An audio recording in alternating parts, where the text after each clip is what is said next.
এই প্রিয়াঙ্কা, আমাদের অনলাইন ম্যাগাজিনটার কি খবর গো? তুমি তো কিছু জানালে না। কাজ প্রায় শেষের মুখে। আচ্ছা, একবার ফাইনাল টাচ দিয়ে তোমাকে দেখিয়ে নেব। আচ্ছা ঠিক আছে। আরে আজকে থাক না, আমরা এতদিন পর এত সবাই মিলে জমায়েত হয়েছি, আজকে গল্প আড্ডা এইসব হোক না। হ্যাঁ সেটা ঠিক। তোমরা যে এই গল্প করছো, আড্ডা বা ম্যাগাজিনের গল্প করছো, খেয়াল করেছো আমরা খাস খবর বাংলায় অনলাইনে চলে এসেছি। নমস্কার, আমি সৌমিত্র। নমস্কার, আমি চৈতালি।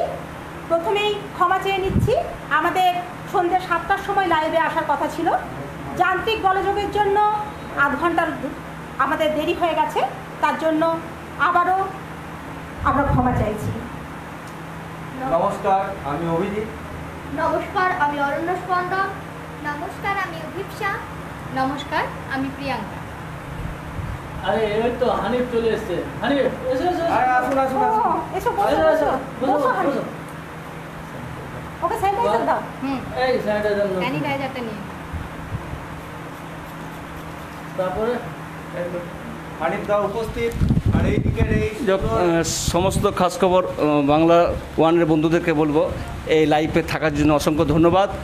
আর আমরা এই যে গান গল্প আড্ডা এই ধরনের প্রোগ্রাম লকডাউন থেকে আমাদের চলছে, তো এই ধরনের প্রোগ্রাম আজ আমরা পেয়ে গেছি। দুই পরিবার, এক ভদ্র পরিবার, এক মুখার্জি পরিবার, দুই পরিবারকে সাথে নিয়ে আর এই প্রোগ্রাম আমরা শুরু করেছি। অবশ্যই আলাপ আলোচনা হয়েছে, তার মধ্যে একটু অন্যদিকে গল্প যাব আমরা। প্রথমে বৌদির কাছে আসছি, আজ কীভাবে প্রোগ্রাম উনি চালাবেন। আচ্ছা, এখন তো বর্ষাকাল, ওয়েদারও খুব সুন্দর, আর দীর্ঘদিন লকডাউনে কারোর সঙ্গে কারো দেখা হয়নি, অনেক দিন পর আমরা একসঙ্গে বসেছি। তো আমরা চাইছি আজকে আবারও আমরা যেরকম বিভিন্ন দিনে গান বাজনা আবৃত্তির একটা আসর বসাই, সেরকমভাবে আজকে আমরা খাস খবর বাংলার সামনে আড্ডা বসাবো। তো প্রথমেই আমরা একদম একদম আমরা আজকে খুব সুন্দর পরিবেশ, বর্ষার দিন, বৃষ্টি হচ্ছে। আজকে ঠাকুর একটা বাদল দিনে গান দিয়ে শুরু কর। ঠিক আছে, আমি একটা বৃষ্টিরই গান করছি, বাদল ও বাউল। হ্যাঁ, ও করার আগে প্রিয়াঙ্কা, তার আগে তো একটা চায়ের অ্যারেঞ্জমেন্ট কিছু একটা রেখেছো না? একদম, হ্যাঁ, একেবারে গান গল্প আড্ডা ব্যবস্থা পর্যন্ত করেছে। বাচ্চাদের জন্য কি আছে? বাচ্চাদের জন্য আছে, তবে এখন তোমাদের অল্পের উপর ছাড়তে হবে, পরে ট্রিট দেওয়া হবে। ঠিক আছে, এখন অল্প ছাড়ো। তাহলে আমি শুরু করি। মাছটা তাহলে খুলেই নে, তা নাহলে তো ঠিকমতো ভাবে হবে না।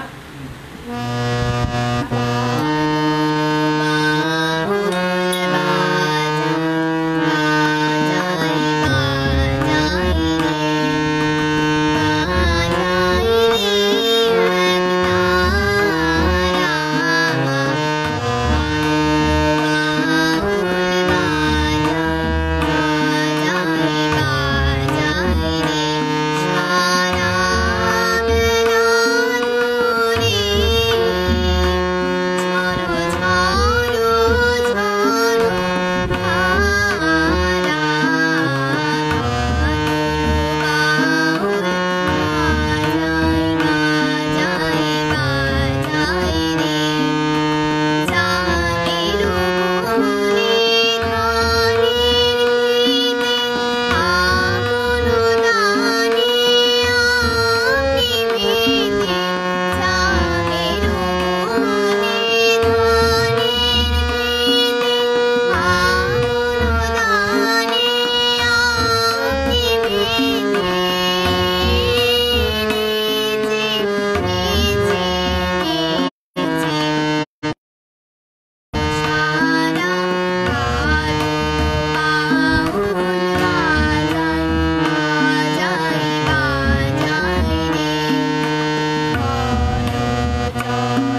গান গল্প আড্ডা, তার মধ্যে আমরা ফার্স্ট গান পেয়েছি, শুনলাম, খুব সুন্দর লাগলো।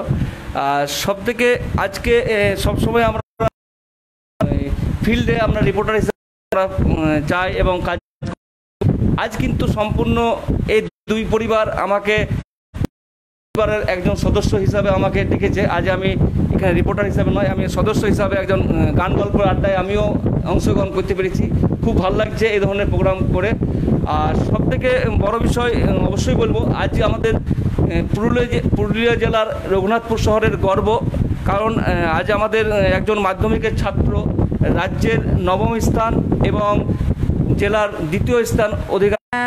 শুভদীপ, ওর নাম শুভদীপ। ছোটবেলা থেকে ওকে চিনি। ওর আমার ব্যক্তিগত, আমরা অনেক অনুষ্ঠান একসঙ্গে, আর ও আমারও একটা ছোট ছেলে পুত্রতুল্য। তো ওর এই যে সাফল্য, তাতে আমি ব্যক্তিগতভাবে খুবই গর্বিত এবং খুব আনন্দিত। আর রঘুনাথপুর তথা গোটা পুরুলিয়ার ও আজ মুখ উজ্জ্বল করেছে সকলকে, এর জন্য আমরা ওকে অসংখ্য ধন্যবাদ জানাই। কিন্তু আমাদের এখানে একজন আমি কাশীপুরের স্কুলের দিদিমণিকে পেয়েছি, তার মুখে আমি শুনবো কি বলবেন উনি, কি বলবেন। খুবই হাজার পুরুলিয়াকে পিছিয়ে পড়া জেলা বা এরকম ধারণার থেকে বেরিয়ে আসার দিন এসেছে, কারণ আমাদের জেলা থেকেই 3 জন রাজ্যের মেধা তালিকায় স্থান পেয়েছে। আর আরও আনন্দ হচ্ছে যে এই রঘুনাথপুরের বুকে এমন একজনকে আজ আমরা পেলাম যে এসব এদের যারা ভবিষ্যৎ প্রজন্ম তাদের পথপ্রদর্শকের কাজ করবে। আমার খুবই ভালো লাগছে শিক্ষিকা হিসাবে এবং একজন গার্জেন হিসাবে, আমার এটা খুবই ভালো লাগছে। মাঝখানে আরেকটা আমরা এখানে একটা ভাই ছোট্ট আমাদের পুচকু বসে আছে, তার মুখে সুন্দর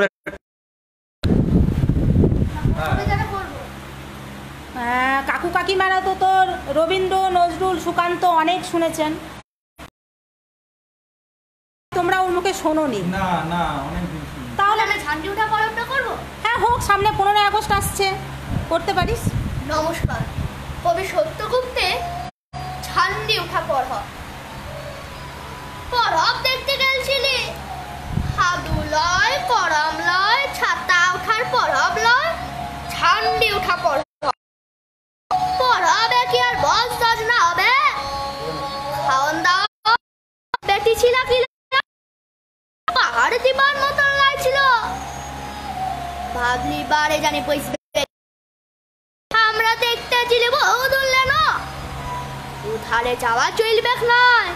কত ভালো জাতের বাবু ভাইয়েরা আছে, কত যাইতেছে কায়াতলে বাউরি তক্ক যাইতেছে। আমদার কোন যাইত নাই, আমরা ভিখারি বটি ন। আমার তো জানা আছে যাইতেছে দুটা, বড় লোক যায় আর গরিব লোক যায়। আমদার কোন যাইত নাই, আমরা ভিখারি বটি ন। বাউরি গিলাও আজকাল উঠে যাচ্ছে, ব্রাহ্মণের সঙ্গে বুঝছে। লীলা বাউরির বেটা তো সাহেব সেজে বক্তৃতা দিচ্ছে। তুই বেড়ে আসল কামটা ধরো। ঝান্ডি উঠা তো দেখলি, হকে কি কোনো দেখা যায়? কান গিলাতে ভ ভ করছে, তো শুনবে কি? হইরেছে ছড়াই দিছে কাগজের দোনাতে, বইন্দা আছে নাচু। আর হামদের দিকে নুনা আজকে আসো। না এলো, বললো হাট হাট তোরা কিসকে আলি? এখানে কি সাদা বরাদ দিছে? তো হ্যাঁ আজ্ঞা, এটা কিরকম পরব বটে। পেটটাই না বহিলে, পেট দিয়েই তো দেখা, পেট দিয়ে শোনা। পেটটাই যদি ভকে রহিল, ভিখারি যদি ভিক মাঙ্গাই রয়ে গেল, তো সুখা ঝান্ডিটা উঠাই কি শুধু ফটো তোলা হবে? এটা আমাদের মাথায় নাই আছে আজ্ঞা, টুকু বুঝাইন দিবে। নমস্কার।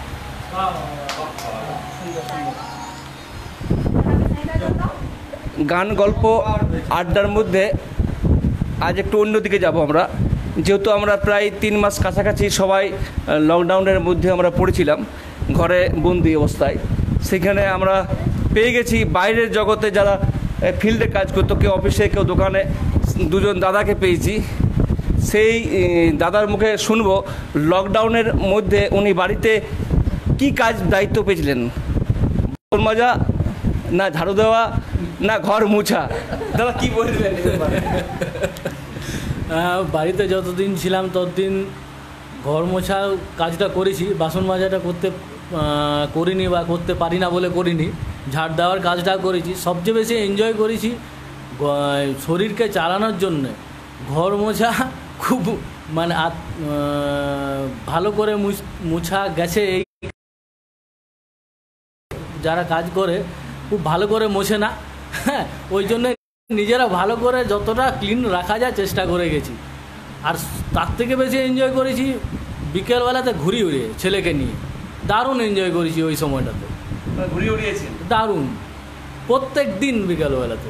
এই যে ঘরের যে কাজগুলো করেছিলেন, কাজগুলো কি আগের থেকে অভ্যাস ছিল না লকডাউনের মধ্যে অভ্যাস হয়ে গেছে? না, করতে করতে মানুষ অভ্যাসের দাস, করতে করতে হয়ে গেছে।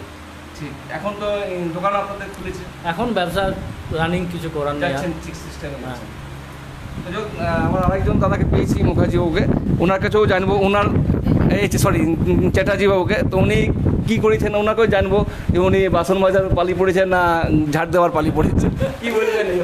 আমি এই দাদার মতনই একদম ঘর পরিষ্কার করা, মোছা, এইসব কাজ করেছি, খুব আনন্দের সঙ্গে করেছি। প্রথম কথা হচ্ছে এত মানে পরিশ্রম হতো, ঘাম ঝরতো, খুব আরাম লাগতো প্র্যাকটিক্যালি। মানে জানি না অনেকের কাজে হয়তো কষ্ট হয়েছে, কিন্তু আমার ক্ষেত্রে খুব ভালো লেগেছে।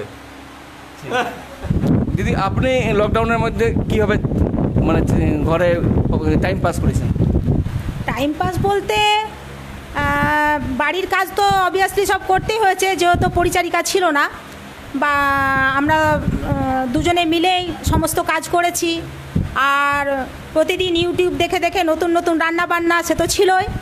আরেকটা ব্যাপার যেটা আমাদের লকডাউনটা সুন্দরভাবে কাটাতে সাহায্য করেছে, সেটা হচ্ছে এই সময় বিভিন্ন গ্রুপ তৈরি হয়েছে আবৃত্তি, আমরা বিশেষ করে আবৃত্তি জগতের সঙ্গে যুক্ত, তো আবৃত্তির বিভিন্ন গ্রুপ বিভিন্ন জেলায় তৈরি হয়েছে। তো আমার ছেলে এবং আমি বিভিন্ন গ্রুপে বিভিন্ন জেলায় এবং সর্বভারতীয় স্তরে, রাজ্য স্তরে আমরা আবৃত্তি একটার পর একটা করে গেছি। এতে আমাদের লকডাউনটা কিন্তু খুব সুন্দরভাবে কেটে গেছে। মানে আমার ছেলেও বলেছে যে মা, কীভাবে লকডাউনটা কাটলো আমি বুঝতে পারলাম না, এতটাই আনন্দ পেলাম। তো এইভাবে আমরা কাটিয়েছি। আমি তো দাদার সঙ্গে যেভাবে কথা বলেছি, আমি তো মোটামুটি বুঝতে পারলাম যে আপনি লকডাউনের সময় 3 মাস খুব সুন্দর আরামে কাটিয়েছেন, যেহেতু ঘরে একটা কাজের লোক পেয়েছিলেন। না না, সেরকম কোনো মুছে দিয়েছে সেটাও করেছে, আর মাঝে মাঝে চাও করে খাইয়েছে, ভালো ভালো বাজার করে নিয়ে এসছে, যেটা ব্যবসা করে বলে সবসময় বাড়িতে সময় দিতে পারে না, সবসময় বাজার করতে পারে না। মানে পাড়াতে যে সবজি আলারা আসে সেখান থেকেই আমাকে কিনে নিতে হয় বেশিরভাগ সময়, কিন্তু এই সময়টায় ও বেশ নিয়মিত ভালো ভালো বাজার করে নিয়ে এসছে। তো রান্না বান্নাও করেছি, দুজনে মিলেই করেছি। দিদি, আপনি পেশায় কি? আমি যোগ আমরা তো ক্যামেরার ফ্রন্টে আছি, ব্যাকে আমাদের ক্যামেরাম্যান আছেন, উনি কিন্তু মনে মনে রাগ করছেন যে চা আমরা একাই খাচ্ছি। আমিও বলবো ক্যামেরাম্যানকে বলবো চা নেবার জন্য, ক্যামেরা চা রাখা আছে, মনে মনে রাগ করছে। আর আরেকজন আমাদের ম্যাডামকে পেয়েছি, ম্যাডামের কাছ থেকে শুনবো ওনার লকডাউন কীভাবে পার করেছেন। এখনও সবটা করতে পারিনি, এখনও তার মধ্যে আছি, কারণ অন্যান্য পেশার লোকেরা কাজে ফিরে গেছেন, কিন্তু স্কুল কলেজ বিশ্ববিদ্যালয় তো এখনও বন্ধ হয়ে আছে। তো সেটা রাখাটাই স্বাভাবিক, কারণ তাতে ছোট ছোট বাচ্চারা যায়, যাদের ইনফেক্টেড হওয়ার সম্ভাবনা সব থেকে বেশি। তো এইভাবেই কেটেছে দিদির মতনই, ঘরের কাজ সেরে নিজের আনন্দের জন্য ইউটিউবে বা কিছু করা। আমি আর মেয়ে সবসময় যুগলবন্দি ও আমার বান্ধবীর মতন হয়ে উঠেছে। লকডাউনে আমাদের সম্পর্কটা খুব ভালো হয়েছে, মানে আমরা মোট কথা খুব ভালো পরিবারকে সময় দিতে পেরেছি। সবথেকে গল্পটা হচ্ছে আপনি দাদাকে কীভাবে হেল্প পেয়েছেন? দাদার হেল্প আজকে নতুন নয়, আমি স্বীকার করছি জনসমক্ষে যে সব কাজে সবসময় হেল্প করে, লকডাউনে তো আরও বিশেষভাবে, কারণ ও হচ্ছে গিয়ে পরিষ্কার পরিচ্ছন্ন, স্যানিটাইজেশন এইসব ব্যাপারে একদম ভীষণ চোস। সুতরাং এইসব দায়িত্ব ওরই ছিল, সঙ্গে ঘর মোছা ঝাড় দেওয়া ছিলই, বাকি আমরা তো এইভাবেই আমাদের লকডাউন এখনো পেরোচ্ছে, একটা ক্রুশাল টাইম পেরিয়েছে, এখনো পেরোচ্ছে। আশা করি যে তাড়াতাড়ি এর থেকে আমরা মুক্তি পাবো। আপনি তো পেশায় এখন শিক্ষিকা না? একদম, কাশীপুর গার্লসে। তো আমরা দাদাদের পেয়েছিলাম, বৌদিদের পেয়েছিলাম, সম্পূর্ণ শুনলাম কীভাবে দাদাদেরকে বৌদিরা খাটিয়েছে লকডাউনের মাধ্যমে। আপনারাও যারা এই ধরনের লকডাউনের মধ্যে যারা ঘরে ঝাড় দিয়েছেন, বাসন মেজেছেন বা আরও কিছু কাজ করেছেন, তারা অবশ্যই কমেন্ট বক্সে আমাদেরকে জানান, আমরা ওই খবর আমরা তুলে ধরবো, ছবি দেন। আর আপনাদেরকেও এই লকডাউনের মাধ্যমে আমরাও বারবার বার্তা দেব যে প্রয়োজনে ঘর থেকে বেরাবেন অবশ্যই, আর মুখে মাস্ক কিন্তু অবশ্যই পরবেন। আমার লাইফে মানে এই 3 মাসের লকডাউনের মধ্যে যে আমি রিপোর্টিং করতে যে আমার যে অভিজ্ঞতা, আমি কিন্তু এই 3 মাসের মধ্যে আমার মনে হয়েছিল যে দুনিয়াটাতে কেউ নেই, শুধু পুলিশ, রিপোর্টার এবং কিছু হেলথ কর্মী যারা ফিল্ডে কাজ করছে, বাকি গোটাটাই ফাঁকা। এমনকি জলের পিপাসা লেগেছে, জল পর্যন্ত পাইনি, কারণ সমস্ত দোকান বন্ধ। তো এই ধরনের পরিস্থিতি আজ যেমন না আসে, এইটুকুই প্রার্থনা করব। আল্লাহ বলুন, ভগবান বলুন, সবার কাছে একই প্রার্থনা যেমন এই রোগ থেকে আমরা বিদায় পাই। দিদি একটু অন্য মোমেন্ট একটু আসুন। হ্যাঁ, আমরা খুদেদের গান আবৃত্তি শুনে নিয়েছি। এখন আমাদের মধ্যে আরও একটা ভালো গাইয়েকে আমরা পেয়ে গেছি, প্রিয়াঙ্কাকে। তো প্রিয়াঙ্কার গান না শুনে তো আমরা ছাড়বো না, প্রিয়াঙ্কাকে এখন একটা গান গাইতেই হবে। ভালো কি মন্দ জানি না, একটু চেষ্টা করছি, চর্চার অভাব আছে, কিছু ভুল ত্রুটি হলে ক্ষমা করে দেবে। সঙ্গে একটু মোবাইলে সঙ্গত হয়ে যাচ্ছে।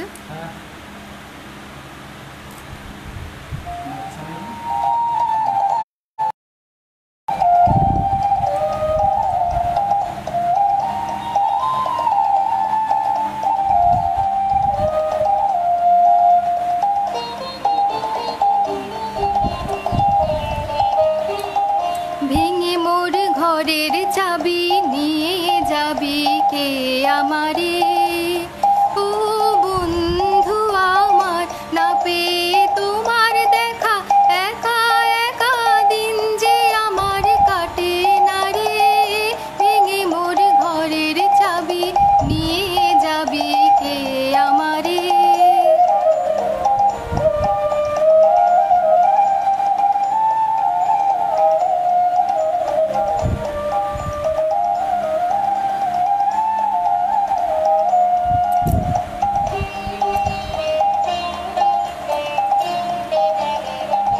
বুঝি গো রাত পোহালো, বুঝি ওই আভাসে দেখা দিল গগন পারে, সম্মুখে ওই হেরি পথ তোমার কিরত পৌঁছবে না মোর দুয়ারে। ভেঙে মোর ঘরের চাবি নিয়ে যাবি কে আমারে।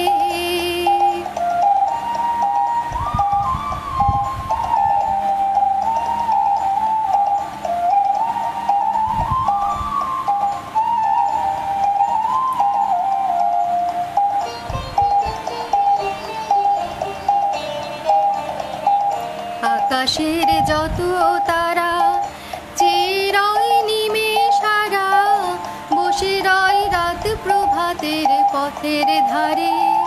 তোমারই দেখা পেলে সকল পেলে ডুববে আলোক পারাবারে। ভেঙে মোর ঘরের চাবি নিয়ে যাবি কে আমারে।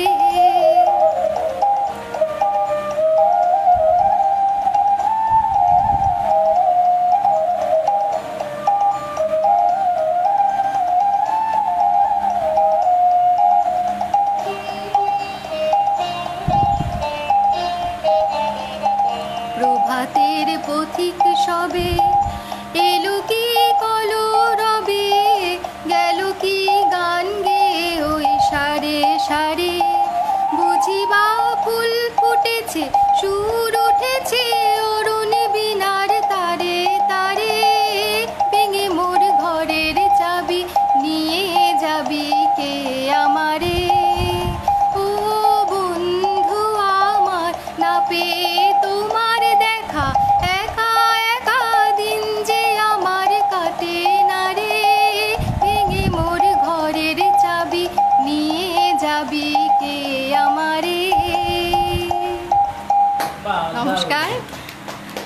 লকডাউনের মধ্যে এই গানটা সব সময় আমার মনে ভেসেছে, কারণ এই বন্ধ ঘরের চাবিটা যে কবে খুলবে এই আশাতেই আমার দিন পেরোচ্ছে। কি বলে? অসংখ্য ধন্যবাদ দিদিকে। অনেক বন্ধু, দর্শক বন্ধুরা কমেন্ট করছেন যে ছবি পরিষ্কার আসছে না। ঠিকই কথা বলেছেন, নেটওয়ার্ক ডিস্টার্বের জন্য অনেকটা ছবি মাঝে মাঝে ডিস্টার্ব করছে। তো যোগটা আমাদের কিছু করণীয় নেই, চেষ্টা করছি যতটা ভালো করা যায়। তার মধ্যে আমি আবার বৌদির হাতে মাইক তুলে দিচ্ছি। কি আমি কি একটা শোনাবো? নিশ্চয়ই, তোমার আবৃত্তি শোনার জন্যই তো আজ এই আসর বসানো, সুতরাং তোমাকে ছাড়া তো আমাদের এই আড্ডা অসম্পূর্ণ। কি বলো? একদম একদম একদম। তাহলে হয়ে যাক। আচ্ছা, ছেলে একটা আঞ্চলিক শুনিয়েছে, আমি আঞ্চলিকই শোনাই।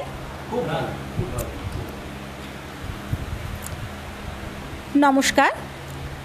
কবি মোহিনীমোহন গঙ্গোপাধ্যায়ের মার ভাতের লড়াই। হাই নদীর ধারে টারবাইদের জমিটাতে এবার বড় ধান জন্মেছে সোনার বন্য ধান। ভাইলে দেখলে চক থিরায়, ডাকলে রাখ আরে ইয়া গাছা গাছা ডাগর ডাগর শীষ গিলান হাওয়ায় লড়ছে আর সোনার কিসিমের আওয়াজ গজল। বলি তোমরা আওয়াজটা শুনছো? হ্যাঁ, বাগদির জমি ছিল এইটো। আগে মিছা দেনায় লেখাই নিয়েছিল গায়ের মোড়ল দিগম্বর বারুজ্জার। বারুজ্জার বড় দাপট ছিল, বলদে জল খাইতো। হাগলে পরে লাল পাগড়ি পুলিশ আসতো, লাঠি পিটা করতো হাড়ি বাগদি বাউড়ি গিলানকে। আর বারুজ্জার লাতি চেয়ারে বসে ঠ্যাঙ্গের উপরে ঠ্যাংলা চায়ে বলতো, দেখ শালারা কেমন মজা, ছোট লোকের পাড়া থাকবি, উপরে উঠবি তো এমনি চাবুক চলবে, গাটো ছাড়া করব সব কাইকে। এমনি করে আমাদের গরিব লোক গিলার শুধু জমে লয় আজ্ঞা, ঘর বাড়ি ছাগল ভেড়ি মেয়ালকের ইজ্জত নিতে লাগলো। মচে ঘিলেছে ভুটরা গতর লড়াই বাগান বাড়িতে ফুরফুরা হাওয়া খাইতো।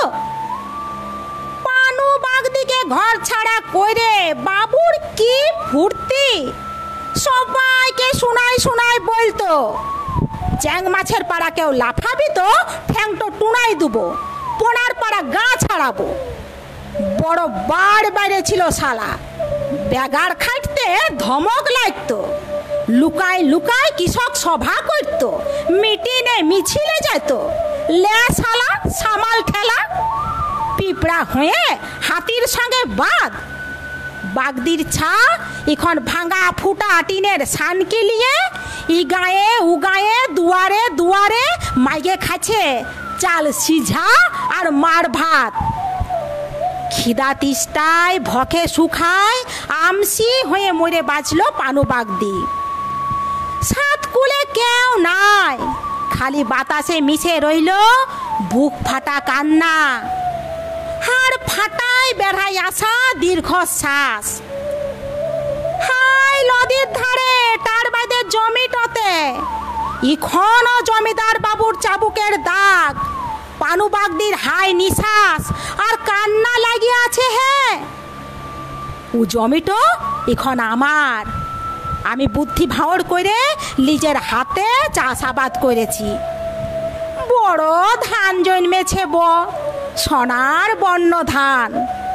ভাইলে দেখলে বুকটো সুরসুরায়, চোখ দুটা থিরাই যায়। ধান শীষ গিলাম হাত ছান দেই। আজকা মন্ত্রী বদলের সঙ্গে সঙ্গে এই বাংলাতে শুরু হয়ে গেল নতুন আইন, লুকায় রাখা বাড়তি জমির হিসাব। বেনামি জমি কাঢ়ে নিয়ে গরিব লোকগুলার হাতে দিয়ে দিলে জমি আর দলিল পাট্টা। পানু বাগদির সি জমিটা বারুজ্জার খাপড় থেকে চলে আইলো আমার হাতে। আর সি থাকে কি ভজ কত বাপ। ওরা বলল, বেটা ঝমরে যাচ্ছিল ভকে, এখন জমি পায়ে ভগা পিধার মনে লাগছে ঘুড় ঘুরাটি। আর চুলা একে ডাঙে গুড়গুড়িটো ভাঙিয়ে দেবো। ওরা শেষ তক্ক গুরু পুটলু আর লেজে গোবুড়ে হয়ে গেল। আজ আজ্ঞা লালু বাউরির সাকিম মোকাম আইগরাবাদ নিজের হাতে চাষাবাদ করে ধান ফলাইছি। মাথার ঘাম পায়ে ফেলায়, খিদা তিষ্টায় পুড়ে গিয়েছে বুক। মাটি ফাটা রদে ধুইরসে গিয়েছে গতর। করহক লাগা কোমরে হাল ঠেলেছি সকাল থেকে সন্ধ্যা তক্ষ। ইখন সে জমিতে হলুদ বর্ণ ধান। মনে লিছে আর দুঃখ থাকবে নাই। হে খুনচুসা বাঘের পাড়া অভাব তো হুকারছে তো হুকারছেই। ওটাকে লেতাড়ে মারতে শুরু হয়ে গেছে। গা গঞ্জে চার ধারেলে মার ভাতের লড়াই। নমস্কার। মানে বলার কিছু নেই, দর্শক বন্ধুদেরকে বলবো অবশ্যই আপনারা কমেন্ট করে জানান বৌদির কবিতা কেমন লাগলো। আমার কাছে তো বলার কিছু নেই, কেন কবিতা জগৎ নাই আমি, কিন্তু এই ধরনের কবিতা মনে হয় আমি প্রথম শুনলাম, সত্যি অসাধারণ। তো তার সাথে সাথে আমরা লকডাউনের মধ্যে এই বাচ্চাদের কাছে জানবো তাদের অভিজ্ঞতা কি হয়েছে। লকডাউনে আমি মানে ঘরেই ছিলাম, আমি কোথাও বাইরে যাইনি খেলতে। আমি আর মা নানা রকমের হাতের কাজ বানাচ্ছিলাম। তারপর মানে গানের প্র্যাকটিস ভালো করে চালিয়ে যাচ্ছিলাম। তার মধ্যে আঁকা পড়াশুনো সবই চালিয়ে যাচ্ছিলাম। আর মাঝে মাঝে ছাদে ঘুড়ি উড়াতাম বাবার সাথে। বাবা তবলায় সঙ্গত করতো, গান করতাম। এভাবেই কেটেছে লকডাউন। স্কুল তো ছুটি। হ্যাঁ, এখন স্কুল ছুটি। তো বন্ধু বান্ধবদের পাওনি না। কিভাবে পাস করেছে বন্ধু বান্ধবদের খেয়াল? মানে আমি একটা রুটিন করে নিয়েছিলাম গোটা দিনে, তো সেই রুটিনেই চলতো। বিকেল হলে ছাদে গিয়ে খেলতাম, তাহলে আর বন্ধুদের মনে হতো না, বন্ধুদেরকে মনে পড়তো না। হ্যাঁ, বন্ধুরা তো রোজই খেলতে যায়, আমি দেখি। কিন্তু ওরা স্কুলের বান্ধবী তারা তো আলাদা জায়গায় থাকে, আমার ওদের সাথে দেখা হচ্ছে না। হ্যাঁ। স্কুল খুললে কেমন লাগবে? স্কুল খুললে খুব মজা হবে ভাবছি। এখন আমরা তো কিছু মাসই স্কুল গেছি, তারপরেই আমাদের ছুটি হয়ে গেছে বাকি মানে স্কুল। তো আমি ভাবছি যে যখন স্কুল খুলবে তখন মানে পরীক্ষা, মিসদের সাথে দেখা ভালো লাগবে। যখন ফার্স্ট লকডাউন শুরু হয়, করোনা স্টাইল দিকে উঠে, তখন তুমি কিভাবে হাত ধুতে সাবান দিয়ে একটু বলো। এরকম করে প্রথমে ধুতাম, তারপর সব আঙুল দিয়ে করে হাতে ভালো করে উপরটা ধুয়ে এই কবজি টবজিগুলো ধুয়ে ধুতাম। এখন অভ্যাস হয়ে গেছে না? হ্যাঁ, ঠিক আছে। আর একটা ছোট্ট কাছে নিয়ে মাইকটা, যেহেতু আমাদের এখানে মাইকের সিস্টেম একটু অসুবিধা, তো ওই জন্য আমরা লোগো ইউজ করেছি লম্বা, তারপরে যতটা পারছি সাউন্ডের চেষ্টা করছি। তুমি তোমার অভিজ্ঞতা বলো একটু লকডাউনের মধ্যে। আমি 2019-এর জুন মাস থেকে আমি গান শিখেছি, কিন্তু তখন আমি সা রে গা মা শুধু সরগমই করে গেছি। কিন্তু এই লকডাউনে আমার গান উঠেছে অনলাইনে 3-3টে গান উঠেছে আমার। আর স্কুল যখন বন্ধ আছে, স্কুলের বন্ধুদের কিভাবে মিস করছো? আমি মিস করিনি। আমার স্কুলে খেলাও পছন্দ হতো না। ও, তুমি গানে আর কবিতাতে? না, ওরা মারপিট করতো। আমি শুনলাম নাকি তোমার বাবার সঙ্গে তুমি নাকি ঘুড়ি উড়াতে? হ্যাঁ। তোমার বাবা নাকি ঘুড়ি উড়াতে পারতো না, তুমি শিখে দিতে? উল্টো বলে ফেললে। কেমন? আমি পারতাম না, বাবা উড়িয়ে দিত। তুমি পারতো না, বাবা উড়িয়ে দিত? ও, ঠিক আছে। তো বাবাদের কিছু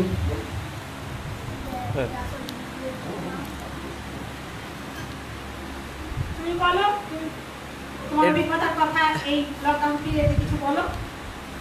অভিজ্ঞতা মানে এখনো পর্যন্ত ওই মিসেস যা বললো, এখনো লড়াই চলে যাচ্ছে। মনে হচ্ছে যে কবে যেন আমরা এই বাধা ভাব থেকে আমরা মুক্তি পাই।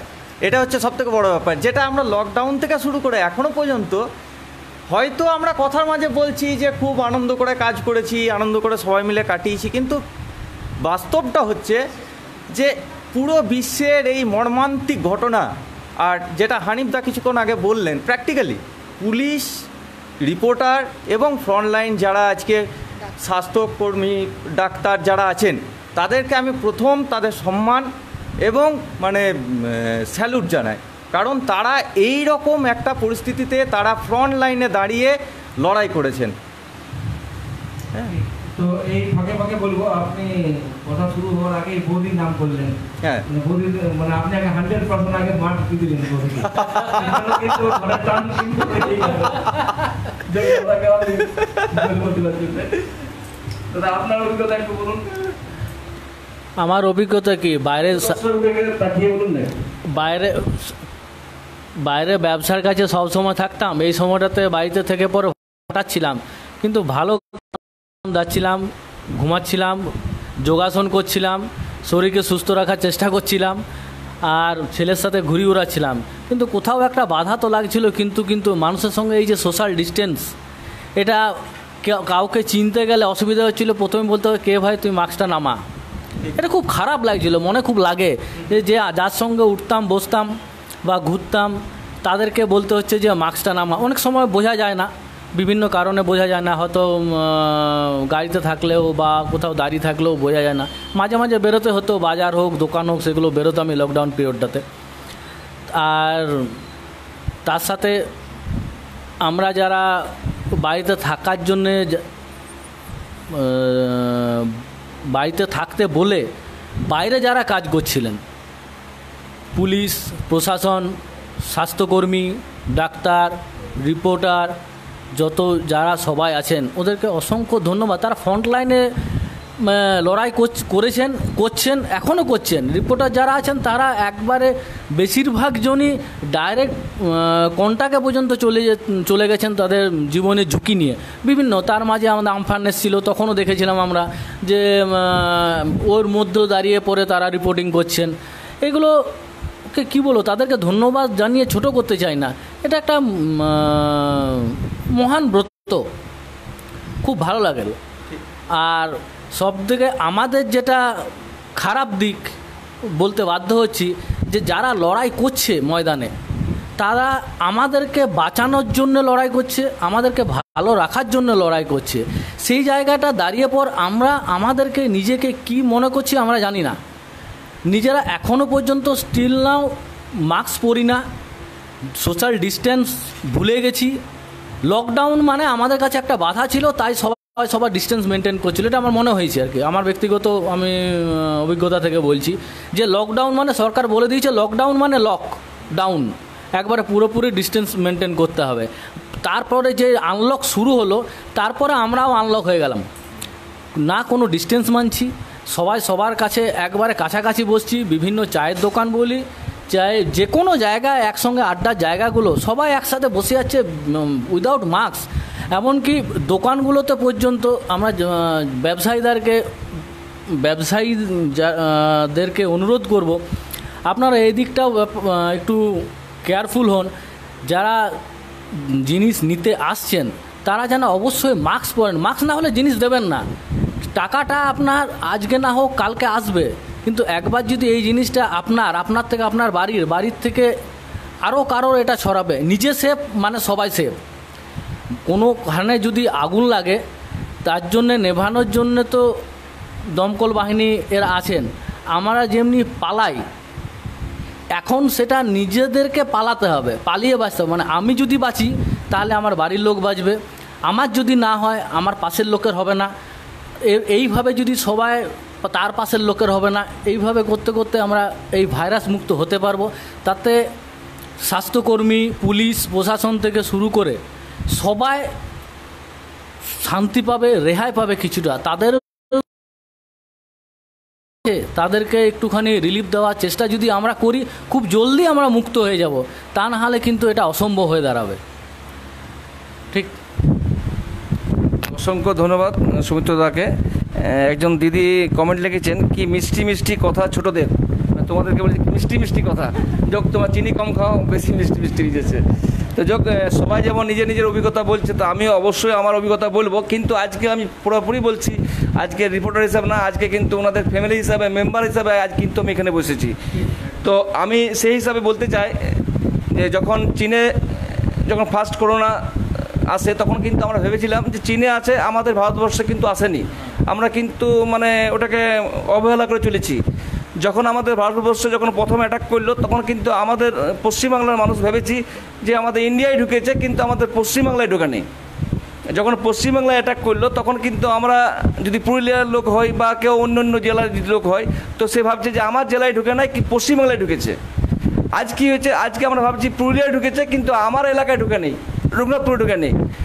আবার দুদিন পর চিন্তা ভাবনা কী হচ্ছে যে রঘুনাথপুর ঢুকুক, আমাদের গলিতে ঢুকে নিই। যদি আমাদের গলি বা আমাদের ওয়ার্ডে ঢুকেছে তো আমার বাড়িতে ঢুকে নিই। আর একদিন এমন চিন্তা ভাবনা আমাদের হয়ে যাবে যে আমার বাড়িতে ঢুকেছে কিন্তু আমার হয়নি, আমার ছেলে বা আমার মেয়ে বা আমার মায়া বা আরও অন্য কারো হয়েছে। তো এই ধরনের চিন্তা ভাবনা করতে করতে কিন্তু আজ করোনাকে কিন্তু আমরা ঘর অবধি নিয়ে চলে এসেছি, 9 লাখ ক্রস করেছে। তো যোগ এই ব্যাপারে বারবার সরকারের তরফ থেকে বারবার বলা হয়েছে, গাইডলাইন বলা হয়েছে, অবশ্যই বলবো মেনে চলুন। এবারে একটু অন্যদিকে যাচ্ছি আমরা, গান গল্প আড্ডা। তো আপনারা গান হোক, মা মেয়ে কবিতা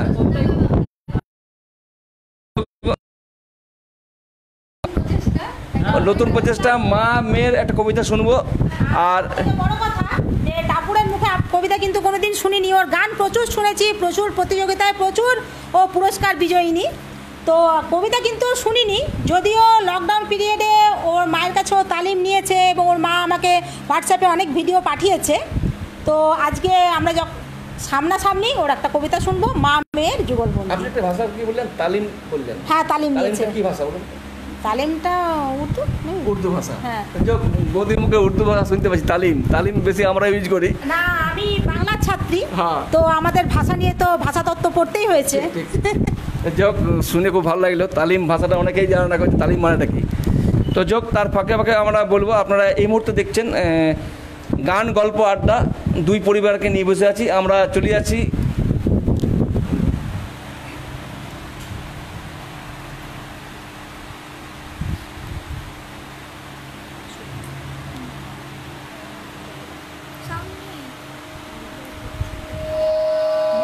কবি শুভ দাশগুপ্তের লেখা মেঘ বলল। মেঘ বলল, যাবি অনেক দূরের গেরুয়া নদী, অনেক পাহাড়, অনেক দূরের গহন সেবন, গেলেই দেখতে পাবি। যাবি? মুখ ঝুঁকিয়ে বলল সে মেঘ, যাবি আমার সঙ্গে যাবি? দিন ফুরিয়ে রাত ঘনাবে, রাত্রি গিয়ে সকাল হবে, নীল আকাশে উড়বে পাখি, গেলেই দেখতে পাবি। যাবি? শ্রাবণ মাসের একলা দুপুর, মেঘ বলল, যাবি আমার সঙ্গে যাবি? কেমন করে যাব রে মেয়ে, কেমন করে যাব? নিয়ম বাঁধা জীবন আমার, নিয়ম ঘেরা এধার ওধার, কেমন করে নিয়ম ভেঙে এ জীবন হারাবো? কেমন করে যাব রে মেয়ে, কেমন করে যাব? মেঘ বলল, দূরের মাঠে বৃষ্টি হয়ে ঝরবো, সবুজ পাতায় পাতায় ভালোবাসা হয়ে ঝরবো, শান্ত নদীর বুকে আনবো জলোচ্ছ্বাসের প্রেম, ইচ্ছে মতন বৃষ্টি হয়ে ভাঙবো, ভেঙে পড়বো। এই মেয়ে, তুই যাবি আমার সঙ্গে, যাবি? যাব না মেয়ে, পারবো না রে যেতে, আমার আছে কাজের বাঁধন, কাজেই থাকি মেতে। কেবল যখন ঘুমিয়ে পড়ি তখন আমি যাই, সীমার বাঁধন ডিঙিয়ে দৌড়ে এক ছোটে পালাই, তখন আমি যাই। স্বপ্নে আমার গেরুয়া নদী, স্বপ্নে আমার সুনীল আকাশ, স্বপ্নে আমার দূরের পাহাড়, সব কিছুকে পাই, তখন আমি যাই। জাগরণের এই যে আমি কৃতদাসের মতন, জাগরণের এই যে আমি এবং আমার জীবন, কাজ অকাজের সুতোই বোনা মুখোশ ঘেরা জীবন। তবুরে মেঘ যাব, একদিন ঠিক তোরই সঙ্গে শ্রাবণ হাওয়ায় নতুন রঙ্গে যাবো রে মেঘ যাবো, সেদিন আমি শিমুল পলাশ ভিজবো বলে যাবো, পাগল হাওয়ায় উতল ধারায় আমায় খুঁজে পাবো। যাবো রে মেঘ যাবো, যাবো রে মেঘ যাবো, যাবো রে মেঘ যাবো। নমস্কার। বাহ, অসাধারণ।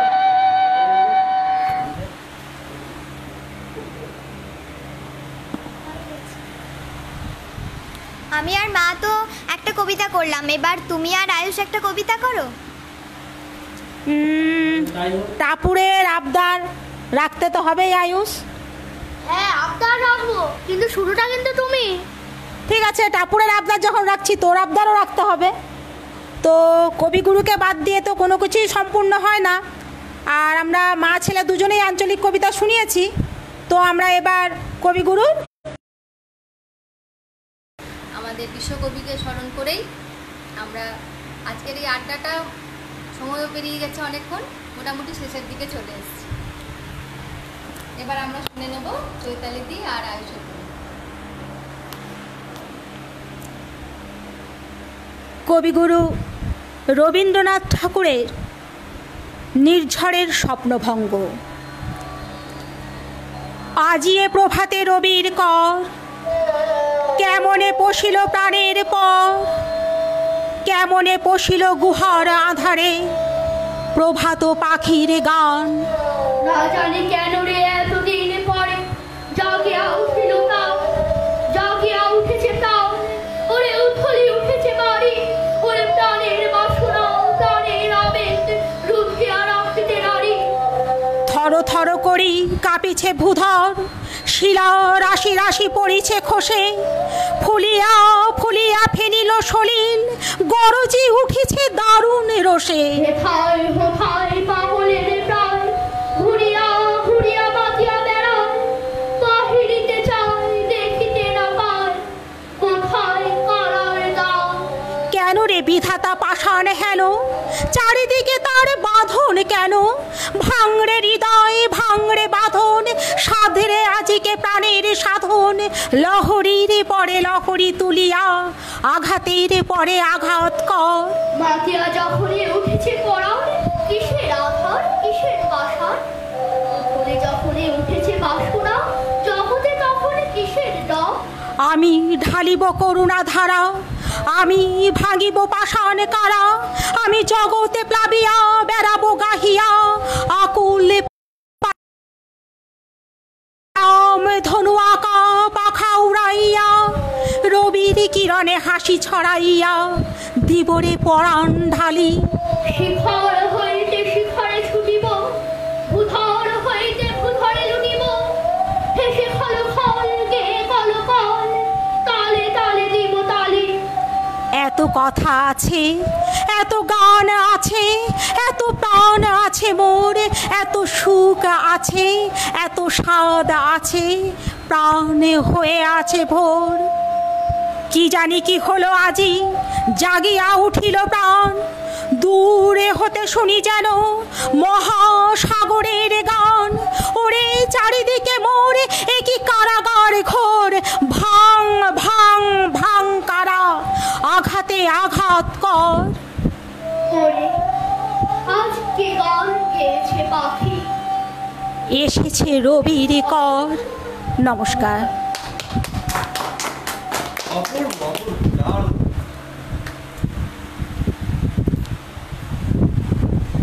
আমি এই জগতে নয়, কিন্তু সত্যি উঠতে মন যাচ্ছে না। আর সব থেকে বড়ো প্রবলেম হচ্ছে আমাদের নেটওয়ার্ক খুব ডিস্টার্ব করছে, ওই জন্য ছবি অনেকটা ক্লিয়ার আসছে না। তো সমস্ত বন্ধুকে বলবো, যদি অবশ্যই আমাদের প্রোগ্রাম ভালো লেগে থাকে, শেয়ার অবশ্যই করবেন, কমেন্ট করবেন। আর আমাদের প্রোগ্রামের কোথায় খামতি অবশ্যই আপনারা লিখবেন, সেটা আমরা পূরণ করার চেষ্টা করব। আজ একটু অন্য টাইপে যাব, যেহেতু এখানে ওই বৌদি দেখছি সুন্দর গান করছে, কবিতাও বলছে। ফুচকি আমাদের গান করলো, ছোট্ট ফুচকা যে আছে ও খুব ভালো কবিতা বললো, ওই বৌদিও ভালো মানে কবিতা বললো। কিন্তু আমার তিনজনাই মনে হচ্ছে বেকার, তা কিন্তু হতে দেবো নাই। আমরা কিন্তু গল্পের মধ্যে কিন্তু ছাড়বো। তো সুমিত্র দাকে বলবো একটা ছোট্ট গল্প একটা বলুন, হাসি বা দুঃখ যে কোনো গল্প বলুন। ছাড়ে কথা বলবো না, বলতেই হবে। না আপনি সাপোর্ট দেবেন না বৌদি, না সাপোর্ট না, সাপোর্ট দেবেন না, একটু ওদিকে তাকিয়ে যদি দর্শকরা দেখছেন। কি বলি বলো তো? বলুন, ওইটাই তো, এটাই তো তুমি হার স্বীকার তো করা যাবে না। তোমার ব্যবসা করতে গিয়ে যেসব অভিজ্ঞতা হয়, না গল্প বলেছি আমি, আপনি সাপোর্ট দেবেন না। গল্প গল্প কি গল্প বলবো? যে কোনো গল্প। যে আরে বাবা, এই বাঘ কাক ছাগল, যে কোনো গল্প। হ্যাঁ গোপাল ভাঁড়ের গল্প খুব ভালো লাগে এবং সেটা প্রত্যেক দিন আমি দেখি কিন্তু। বলুন না, একটা বলুন। হ্যাঁ ছেলের সঙ্গে নিয়ে ছেলে আর আমিও প্রত্যেক দিন ছেলে দেখি। তো আল্লাহ জিতে গেছে ওরা, আমরা গল্প পাঠে আছি। তাহলে বাবা গিফটে মন্ত্রীরা করুক আর আমি তাহলে গোপাল না তোমাদের চান্স দেওয়া হবে না, আমাদের chance। বাবাদের তাহলে আগে কল্লোল বলুক। না আগে আপনি বলুন, না আপনি তুমি আমার কেন করতে যাচ্ছ? না না বলুন বলুন। আচ্ছা ঠিক আছে, আমি ততক্ষণ বলে ফেলি। না মিস করবেন না, বলতে এটা তো মজা। যেহেতু আমি ব্যবসা করি, হ্যাঁ ব্যবসা করতে যে দর্শকদের দেখে একটু তাকিয়ে বলুন। ব্যবসা দর্শকদের হ্যাঁ অবশ্যই। ব্যবসা করতে যেয়ে পরে দেখেছি অনেক সময় নানা মানে কারোর বাড়িতে যাওয়া, এগুলো যাওয়া হয়েই থাকে, তখন নানা রকমের এন্টারটেনমেন্টের ব্যাপারগুলো হয়ে যায়। যে কেউ হয়তো খাওয়া দাওয়া হোক যাই হোক, অনেক সময় আমার যে ছেলেদেরকে দেখেছি, আমার যারা কাজ করে স্টাফ, যেতে যেতে গেল খেতে পেলো না, খেতে পারলো না, তখন প্লাস্টিকের মধ্যে ভরে নিয়ে পকেটে চলে আসতে। এই ব্যাপারগুলো তখন মনে হয় যে কী করলো, বাইরে বেরিয়ে প্রচণ্ড রকমের হাসি পেয়ে যায় যে ও কী করলো, যেহেতু খেতে পেলো না ও নিজের মধ্যে নিয়ে পকেটে নিয়ে বাইরে বেরিয়ে গেল। আর এরকম ব্যাপারগুলো মাঝে মাঝে ঘটে থাকে আর কি। যোগ মানে বুঝতে পারছি কোনো উপায়ে পাস করলো, ঠিক আছে, মানে বৌদির কাছে কিন্তু দাদা হারলো, আর দাদাকে পেয়েছি। না আমি দর্শকবৃন্দকে গল্পের ছলে একটা বাস্তব ঘটনা বলতে চাই, যেটা সত্যি করে খুব দুঃখজনক বলবো না, এটা ঠিক না জানার জন্য এই ঘটনা ঘটছে। আমাদের অফিসে যেমন সেদিন এক বয়স্ক ব্যক্তি এসেছিলেন, যিনি কিন্তু মাস্ক নেই, কোনো ধরনের স্যানিটাইজার তো দূরের কথা, যিনি মাস্ক ইউজ করেন না তিনি স্যানিটাইজার কি ইউজ করবেন, এরকম একটা ব্যাপার। যাই হোক, আমরা যখন একটু বললাম যে কাকু একটু মুখে মাস্কটা দিন, তখন উনি বললেন আমাদের পুরুলিয়ার লোকের কিছুই হবে নাই।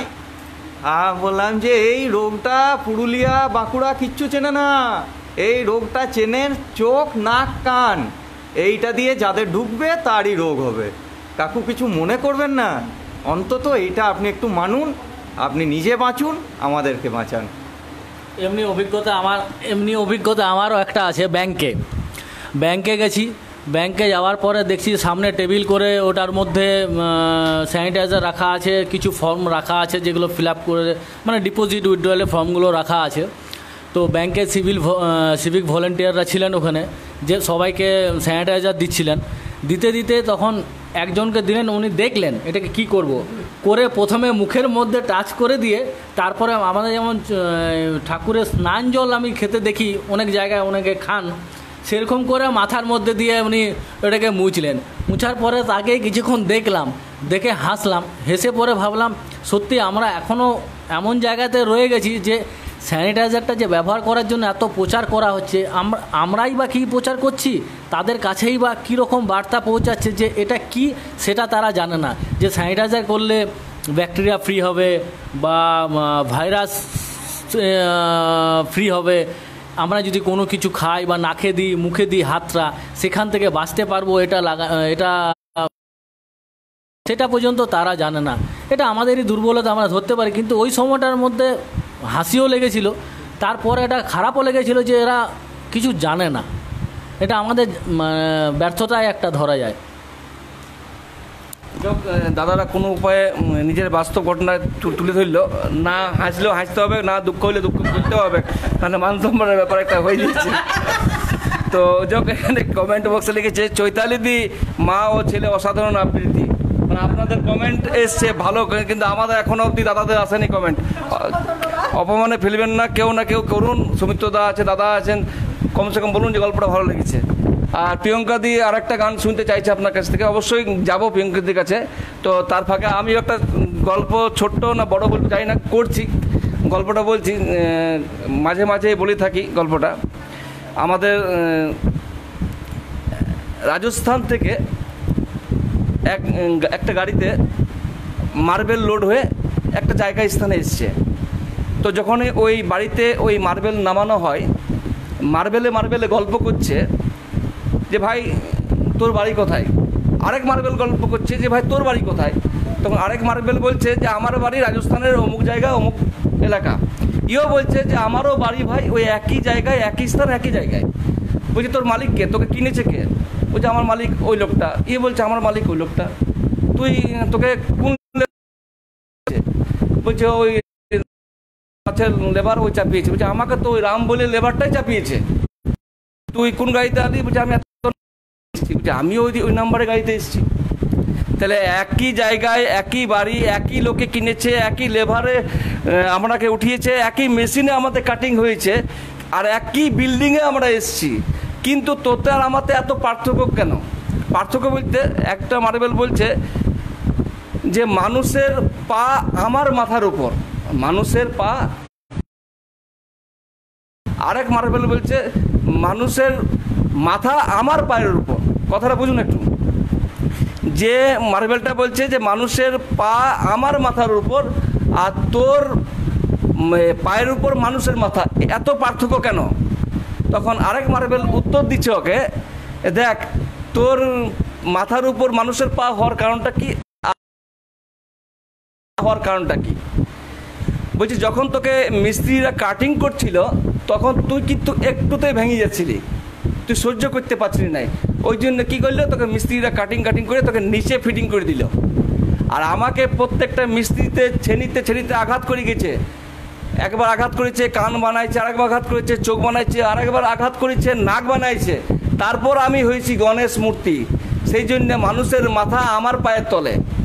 অতএব আমি এই গল্পের মধ্যে বলতে চাইছি যে মানুষ যদি কষ্ট করে, মানে আমাদের চলিত ভাষায় যায়, তো অবশ্যই সবাইকে বলবো যে ধৈর্যের বান হারাবেন না। যে যে লাইনে আছেন সে লাইনেই ঠিক মতন চলুন, সৎ পথে চলুন। অবশ্যই তার যেটা চিন্তা ভাবনা আছে, যে যদ্দূর যাবার, অবশ্যই তাকে আল্লাহ বলুন, ভগবান বলুন, তাকে অবশ্যই এটুকুই বলবো। বৌদি আপনার লাইনে রিকোয়েস্ট এসছে প্রিয়াঙ্কাকে আর একটা গান তো গাইতেই হবে,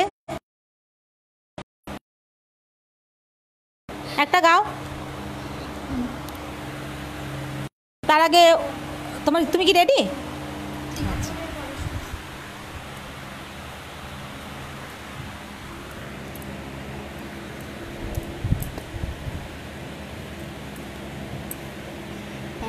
তৈরি হয়ে আসিনি, ভেবেছিলাম একটা হয়েই শেষ হয়ে যাবে।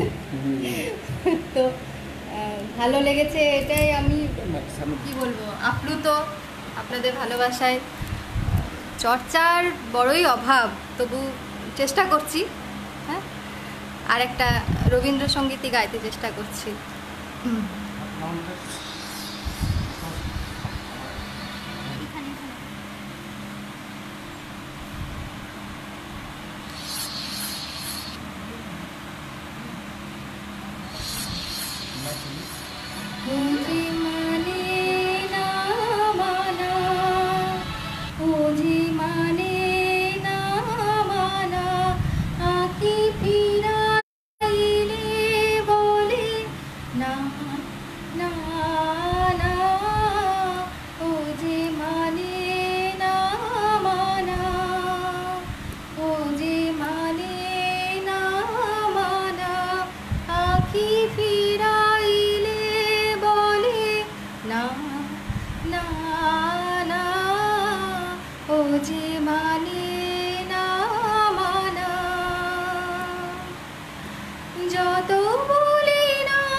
না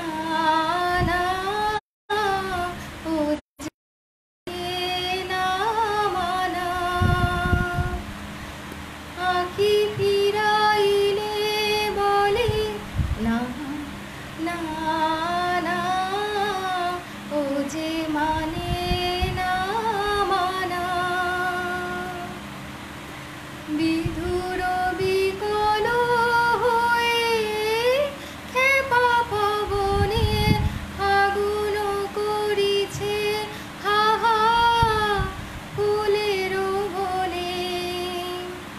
বিধুর বিকল হয়ে খেপা পবনে আগুন করিছে হাহা ফুলের বনে। শেষ করলাম। একজন দিদি লিখেছেন, দাদা গল্পটা সব কিছুকে ছাপিয়ে গেছে। মানে কোন গল্পটা? 3 জন গল্প করেছি, একজন নাম তো বলুন, তাহলে বুঝতে পারবো কে। না কে জানি না, 3 জনকে। সবচেয়ে বড় ক্ষমতা হচ্ছে মানসিক শক্তি। যে কোনো কিছু, মানুষ পঙ্গু হলেও অনেক কিছু কাজ করতে পারে, অনেক দূর এগোতে পারে। একজনকে আমি দেখেছিলাম, এক মহিলা, তার 2টো পা নেই, হ্যাঁ, সে এমনি হাঁটতে চলতে পারে না, সেটা ঠিক আছে, কিন্তু তারপরও করেছিলেন। আমার সেটা দেখা কলকাতাতে। তার আগে উনি টেলিকমের যে ব্যবসা, বিভিন্ন রিচার্জ থেকে শুরু করে ওই ব্যবসা শুরু করেছিলেন। তারপরে ওটাকে সুইচ করে উনি ধূপ ফ্যাক্টরি করেছিলেন। এখন খুব ভালো ব্যবসা করছেন, কিন্তু তার পা 2টোই নেই। এগুলো মানসিক শক্তিটাই শেষ কথা। ঠিক, সুন্দর। তো যাক, তার ফাঁকে আমি একটা কথা বলবো। আমাদের গান গল্প আড্ডা শেষ মুহূর্তে আমরা আছি, তো অবশ্যই এই ধরনের প্রোগ্রামের জন্য যদি কেউ চান, তো অবশ্যই আমাদের স্ক্রিনে দেওয়া নিচে নাম্বারে অবশ্যই কল করবেন, আমরা অবশ্যই যোগাযোগ করব। আর এই প্রোগ্রাম যদি ভালো লেগে থাকে, আপনারা শেয়ার, কমেন্ট এবং এই প্রোগ্রামের কি শিক্ষা পেলেন বা কি দরকার ছিল অবশ্যই জানাবেন। আমি বলবো মানুষের চিন্তাভাবনাকে যে যেমন হাতির মতন না হয়, যেমন একটা হাতিকে যখন ছোট অবস্থায় রাখা হয় তখন মোটা বাঁধানো হয়, তা হাতি কিন্তু চেনটা কিন্তু সেই অবস্থায় ছিঁড়তে পারে না। কেন? হাতিটার বয়স তখন কম। হাতি যখন বড় হয়ে যায়, যখন যাবেন সার্কাসে দেখবেন যে হাতির চেন বাঁধা থাকে, তা হাতি কিন্তু যে কোনো টাইমে ওই চেনটা ছিঁড়তে পারে। কিন্তু হাতির চিন্তাভাবনা ছোটো থেকেই আছে যে আমি চেনটা ছিঁড়তে পারবো না। তো এই ধরনের কিছু মানুষ আমরা আছি যে আমরা আগেই কাজে হার স্বীকার করে নিই যে আমরা পারবো না। অবশ্যই এমন কোনো কাজ নেই যে মানুষ পারে না, চেষ্টা করলে সব পারা যায়। তো মনোবল শক্ত করলেই আমরা যে কোনো কাজ করতে পারবো, এটুকুই বলবো। দিদি একটু অন্য টাইপের একটু আসুন, কিছু কবিতা গানা কিছু কবিতা। কিন্তু শেষ মুহূর্তে কিন্তু একটা এমন গান গাইতে হবে যাতে সবার কমন গান, আমরা সবাই মিলে তাল মিলিয়ে শেষ করতে পারি। সবাই যেমন, অসুবিধা নেই বৌদি, গান না করতে পারলে মার্কস আছে, ভিতরে কি বললাম না বললাম আপনি দেখতে পাবেন না। কবিগুরুকে দিয়ে শেষ করা যাবে। তোরা কি বলবি? বলবি কবিতা? আচ্ছা, তাহলে একটা বলবে তো, কবিতা বলো। আমরা তো কেউ করতে চাইছি না, জোর করে করাতে হচ্ছে। বাচ্চারা দেখছি আমাদের থেকে এগিয়ে। নমস্কার। কবি নারায়ণ গঙ্গোপাধ্যায়ের শুভযাত্রা। এক্সামিনের সময় হলো, কালীঘাটের ফুলটা কোন? হা করে যে আছিস খেদি, পড়ব ফোঁটা আন্না দই। জল গেল কইবা গেল আমের ডাল। এদিকে যে 10টা বাজে, তোদের বুঝি নেই খেয়াল? কেষ্ট, কালী, সরস্বতী ঠেকিয়ে মাথা সবার পার। ঘাটটা গেল টনটনিয়ে, দেখার চোটে টানটা যায়। বাস করাটা নয় গো সোজা, সব দেবতার চাই তো দয়া। হাসিস কেন ফিকফিকিয়ে? জ্বর কষাবো বুঝলি জয়া। বেরোই তবে। এই সেরেছে পেছনে কে ডাকলো রে? নি কলম ভুল হয়েছে, ডাকবি পিছু দপ্তরে। কি সর্বনাশ, বাজার থেকে আনলে কেটে কাজ কলা। নিতাই বুঝি, ক্যাক করে আজ ধরবো চেপে তার গলা। সঙ্গে আবার ডিমও আছে, গোল্লা খাবো আজকে ঠিক। শুভ কাজে বাগড়া দিলি, হতভাগা কে বেললি। আবার কি রে, টিকটিকিটা উঠলো কোথায় টিকটিকিয়ে? তারা তারা জলদি তারা, লেখা কত দেখ দেখিয়ে। জয় মা কালী, বেরোই এবার। হঠাৎ একটি শব্দ রে, ধরফড়িয়ে উঠল যে বুক, শরীর স্তব্ধ যে। সময় বুঝে গলিরে মোড়ে হাঁচলো কি রে খ্যাচার খ্যাচ, একটি কোপে বাঁশের গলা কাটলো শেষে খ্যাচাং খ্যাচ।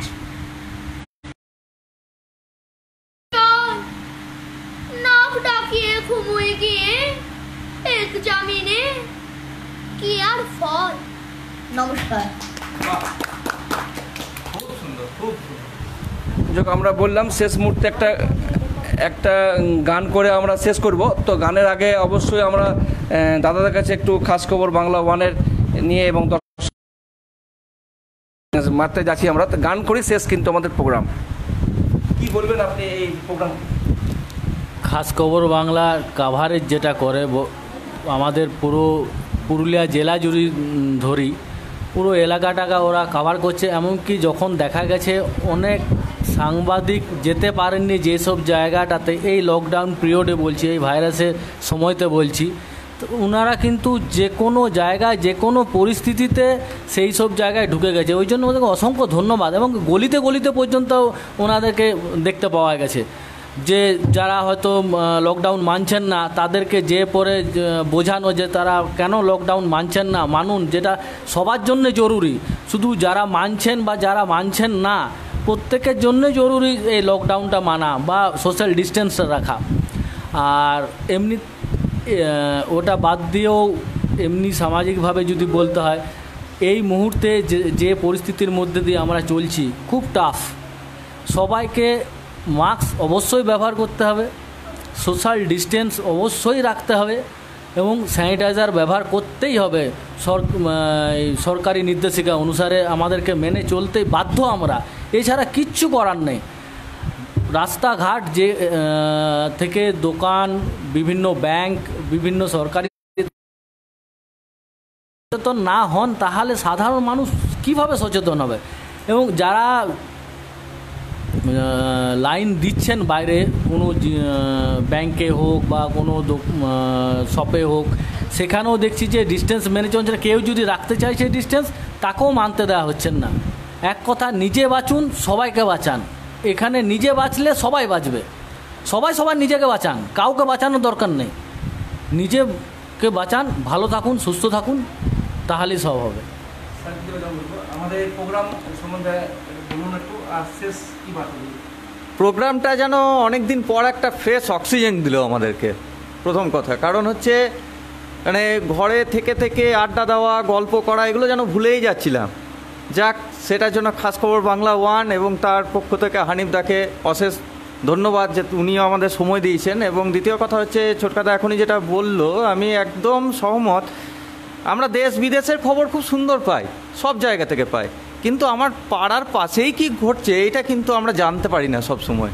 তার জন্য কিন্তু এই লোকাল নিউজ এজেন্সি বা লোকাল নিউজ রিপোর্টার, তাদের কিন্তু অসংখ্য ধন্যবাদ। কারণ আমাদের পাড়ার পাশে কি ঘটছে সেটাও আমাদের জানাটা দরকার। আমরা তো সবাই কুপমণ্ডু হয়ে গেছি, ঘরে ঢুকে গেছি। এবং শুধু এটার জন্যই নয়, প্রশাসনিক ক্ষেত্রে বা অন্যান্য সব ক্ষেত্রেই কোথায় কি হচ্ছে না হচ্ছে খুব সাহসিকতার সঙ্গে খাস খবর বাংলা ওয়ান খবর বার করে নিয়ে আসে।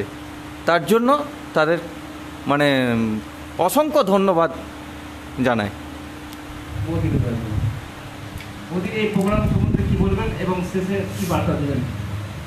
প্রোগ্রামটা সম্পর্কে তো বলার কিছু নেই, আমরা তো এসব সুযোগ খুঁজে বেড়াই। তো খাস খবর বাংলা ওয়ানকে অনেক ধন্যবাদ এই লকডাউনের মধ্যেও আমাদের দুই পরিবারকে এরকম একটা সুযোগ এনে দেওয়ার জন্য।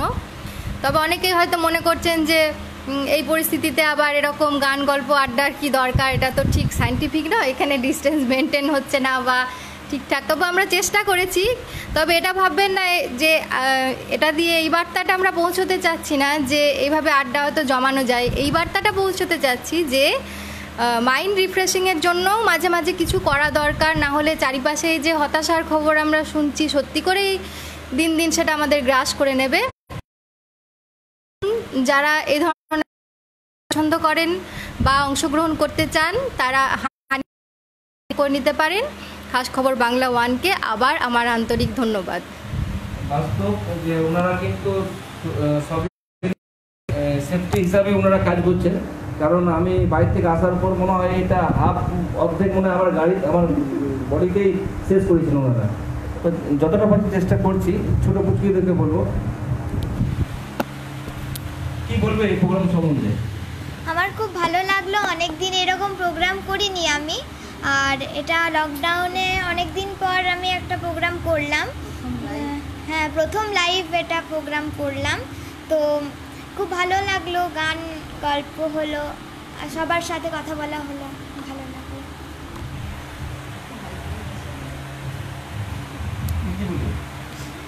কি প্রশ্নটা করো? আমার জন্য স্পেশাল চাই। তুমি বলো, এই খাস খবর বাংলা ওয়ানে যে এসছো, তুমি কবিতা যে বললে ভালো বলেছো? সেটা তোমরাই বুঝবে, আমি কি করে জানবো? প্রোগ্রামটা কেমন লাগছে বলো? ভালোই লাগছে। এই ধরনের প্রোগ্রামে আসতে মন দিচ্ছে? যাচ্ছে, কিন্তু সমস্যা আছে। ঠিক আছে, কিছু না। আপনি কোনো বলুন। তার আমার বক্তব্য শেষ হয়ে গেছে।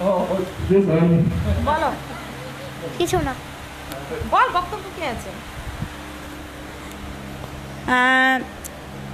গান গল্প আড্ডা আমরা এরপর শেষ করব, কিন্তু আমাদের ওই হানিফ ভাইয়ের একটি রিকোয়েস্ট আছে যে সবাইকে মিলে একটি সমাপ্তি সঙ্গীত গাইতে হবে। তো বুঝতেই পাচ্ছেন, সবাই মিলে সমাপ্তি সঙ্গীতটা গাইলে সেটা কী ধরনের হবে, কোন মাত্রার হবে। তো ভুল ত্রুটি যাই হোক, সকলকে অনুরোধ করব। আচ্ছা, স্বরূপ তো খুব ভালো গান করে, সে বিষয়ে নিঃসন্দেহ। তো ভুল ত্রুটি যাই হোক, আমাদের ক্ষমা করবেন। আমরা কবিগুরুর একটা গান দিয়ে শেষ করার চেষ্টা করব। একটা কমেন্ট লিখেছে, আমাদের সঙ্গে বাচ্চারা অনুষ্ঠান দেখছেন, শেষে যদি একটা মজার ছড়া হলে ভালো হতো। মজার ছড়া ইতিমধ্যে অরণ্য স্পন্দন বলেছে, শুভযাত্রা বলা হয়ে গেছে, ওটা মজার ছড়াই ছিল। নারায়ণ গঙ্গোপাধ্যায় তো মজার লেখাই লেখেন এবং ছোটদের জন্যই উনি লেখেন, তো বলেছে। আমরা শেষ মুহূর্তে আসছি, বলি আপনাকে বলবো এই লাইভে কেমন লাগছে এই প্রোগ্রামে? লাইভে এসে তো খুব ভালো লাগছে। আর আমাদের সত্যি অভিজিৎ বলেছে যে আমাদের সত্যি মানে মনটা ফ্রেশ হয়ে গেল। দীর্ঘদিন ধরে একঘেয়েমি জীবনযাপন করতে করতে আজ নতুন একটা আমরা হাওয়া পেলাম আমাদের জীবনের মধ্যে। তো খুব ভালো লাগলো, এরকম লাইভে আবার আমরা আসতে চাই। আর দর্শক বন্ধুদের জন্য বলবো, যারা এই ধরনের লাইভে আসতে চান তারা স্ক্রিনে দেওয়া নিচে যে নাম্বার রয়েছে তাতে হানিফের সঙ্গে যোগাযোগ করুন। আপনারাও আসুন, এই ধরনের লাইভে গান গল্প আড্ডায় মেতে উঠুন, দেখুন আপনাদেরও খুব ভালো লাগবে। তার জন্য আর আমাদের এত সুন্দর একটা আজকে মুহূর্ত দেওয়ার জন্য খাস খবর বাংলাকে আমরা অসংখ্য ধন্যবাদ জানাবো। আর সকলকে আরেকটা কথা আমি বলবো যে অবশ্যই সকলে মাস্ক স্যানিটাইজার ব্যবহার করুন, সামাজিক দূরত্ব বজায় রাখুন। আর একটা কথা না বললেই নয়, সেটা হচ্ছে যে সরকারি নির্দেশ যথাযথভাবে সকলে পালন করুন।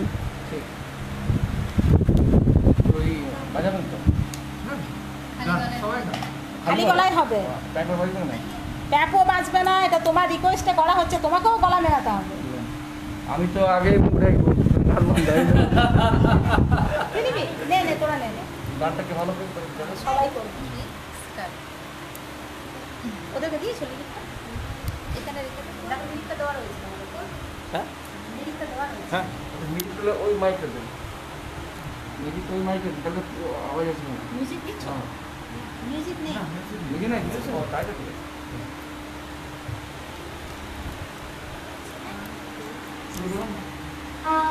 মের পরশমণি ছোঁয়াও প্রাণে, জীবন পূর্ণ করো, এই জীবন পূর্ণ করো, এই জীবন পূর্ণ করো, এই জীবন পূর্ণ করো, দহন দানে আগুনের পরশমণি ছোঁয়াও প্রাণে,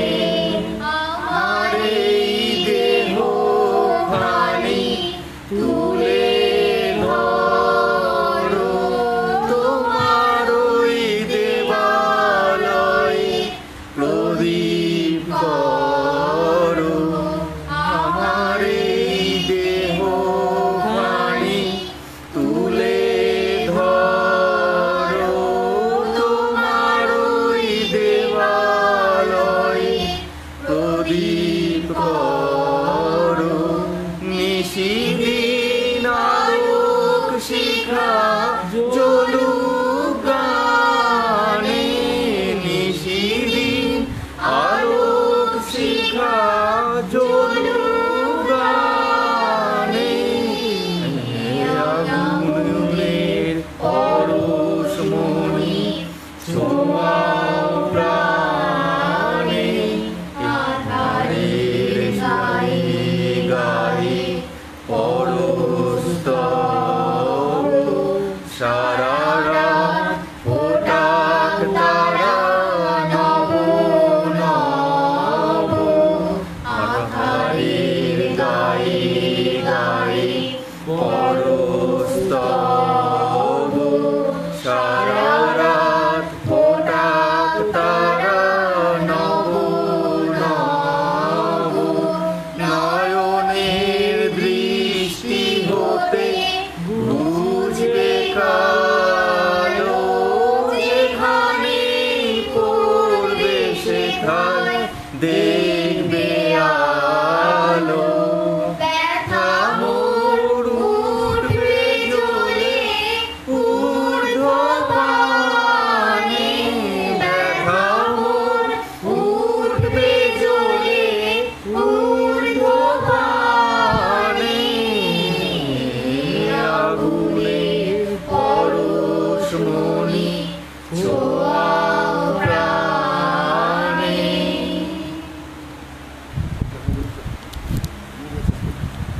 ধন্যবাদ। আমাদের গান গল্প আড্ডা লাইভ এখানে শেষ করছি। আবারও আমাদের সাথে থাকার জন্য, আমাদের পাশে থাকার জন্য সকলকে অসংখ্য ধন্যবাদ, প্রীতি, শুভেচ্ছা, অভিনন্দন এবং খাস খবর বাংলাকে আবারও আরেকবার আমাদের সকলের তরফ থেকে ধন্যবাদ। সকলে সুস্থ থাকুন, ভালো থাকুন, সাবধানে থাকুন, নিরাপদে থাকুন এবং সরকারি নির্দেশ মেনে চলুন। ধন্যবাদ।